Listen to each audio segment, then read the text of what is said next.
Fala, meu jovem, me chamo Vinícius Clark e esse é o seu plano de fundo necessário para entender as viagens de Paulo, parte 2. Seguimos nessa jornada com a terceira viagem do apóstolo. Vamos lá!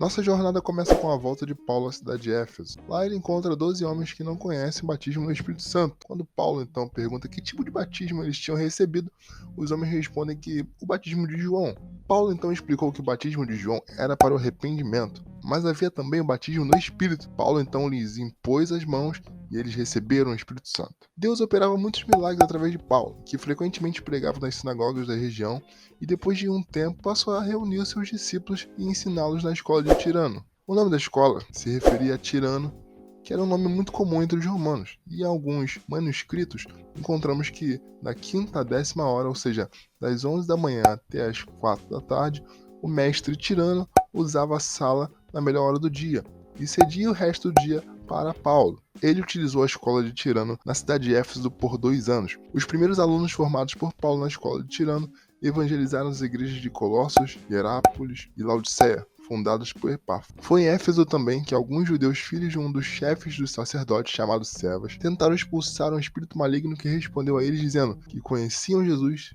sabiam quem era Paulo, mas não faziam ideia de quem eles eram. Então, o endemoniado pulou sobre eles e os espancou com muita violência. Essa história ficou conhecida na cidade e todos ficaram com muito temor do Senhor, até alguns que praticavam ocultismo reuniram seus livros e queimaram.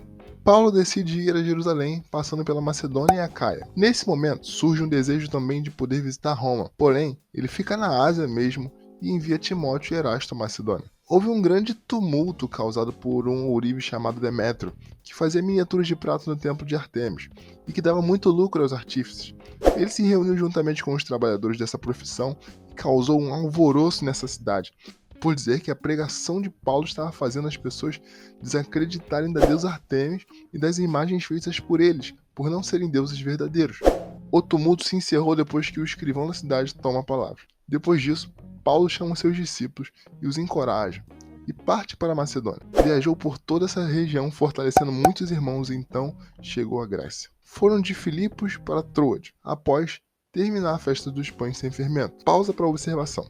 A festa dos pães sem fermento, ou festa dos pães asmos, era uma festa judaica diretamente ligada à Páscoa, que comemorava a saída apressada dos israelitas do Egito e as dificuldades associadas ao êxodo.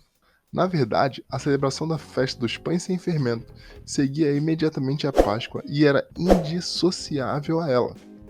A festa tinha duração de 7 dias.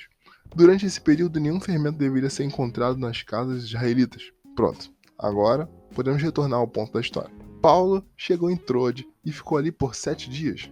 No domingo, quando os cristãos estavam reunidos para a adoração e também para a celebração da ceia, o apóstolo Paulo aproveitou para pregar ao povo. De acordo com a Bíblia, Paulo pretendia viajar no dia seguinte, então seu discurso se estendeu até a meia-noite. O relato bíblico informa que os crentes estavam reunidos no cenáculo, que basicamente era um quarto que ficava nos pisos superiores de uma casa. Naquele cômodo havia também muitas candeias, que são lâmpadas feitas com vasilha de barro. É nesse contexto que Eutico é citado no texto, mas não há nenhuma informação pessoal a respeito do jovem. Ele estava sentado numa janela, mas o problema foi que ele adormeceu durante o longo discurso de Paulo e caiu do 3º andar. O jovem morre, mas Paulo, pelo poder do Espírito Santo, um milagre acontece e Jesus ressuscita o jovem através da vida de Paulo.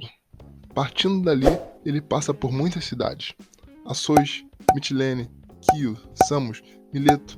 Porém, estava proposto em seu coração ir para Jerusalém. Paulo chega então em Cesareia, em casa de Filipe, o evangelista, e se hospeda ali. É nesse ponto da viagem que ele tem um encontro com um profeta chamado Ágabo, que prevê o aprisionamento dele em Jerusalém. O povo então pede para Paulo não ir para lá, porém, ele mantém o seu plano. Paulo vai para Jerusalém. As coisas em Jerusalém ficam mais tensas. Há um tumulto por causa de Paulo e tentam matá-lo. O tribuno da guarnição romana levou Paulo em custódia para impedir um levante.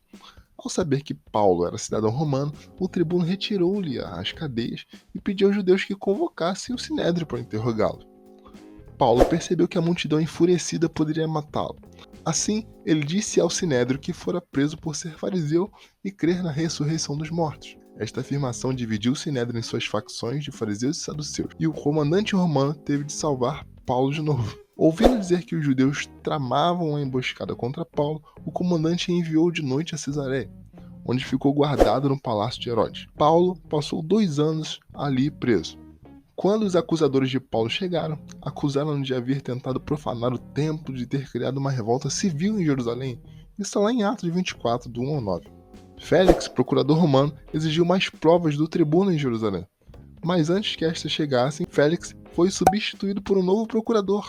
Este novo oficial pediu aos acusadores de Paulo que viessem de novo a Cesareia. Ao chegarem, Paulo fez valer os seus direitos como cidadão romano de apresentar seu caso perante César. Enquanto aguardava o navio para Roma, Paulo teve a oportunidade de defender a sua causa perante o rei Agripa II. Lá no capítulo 26 de Atos, há o registro do discurso de Paulo, no qual ele contou de novo os eventos da sua vida até aquele ponto. Festo entregou Paulo aos cuidados de um centurião chamado Júlio, que estava levando um navio carregado de prisioneiros para a cidade imperial. Após uma viagem acidentada, o navio naufragou na ilha de Malta. 3 meses depois, Paulo e os demais prisioneiros tomaram outro navio para Roma. Os cristãos de Roma viajaram quase 50 quilômetros para dar as boas-vindas a Paulo. Em Roma, Paulo foi posto sob prisão domiciliar. Em Atos 28:30, lemos que ele alugou uma casa por 2 anos enquanto aguardava que César ouvisse o seu caso. E aqui então que a gente chega já no final dos relatos de Atos e essa grande viagem, porque o Novo Testamento não fala da morte de Paulo, mas muitos estudiosos modernos creem que César, nesse momento, liberou o apóstolo e que ele se empenhou em trabalho missionário antes de ser preso pela segunda vez e aí sim foi executado. Encerramos por aqui nosso plano de fundo sobre as viagens missionárias do apóstolo Paulo. Agora você já sabe, curte esse vídeo, compartilha com aquele amigo que precisa saber disso também e não deixe de se inscrever para ter acesso a todo o nosso conteúdo. É isso, vejo vocês na próxima e até lá. Tchau, tchau.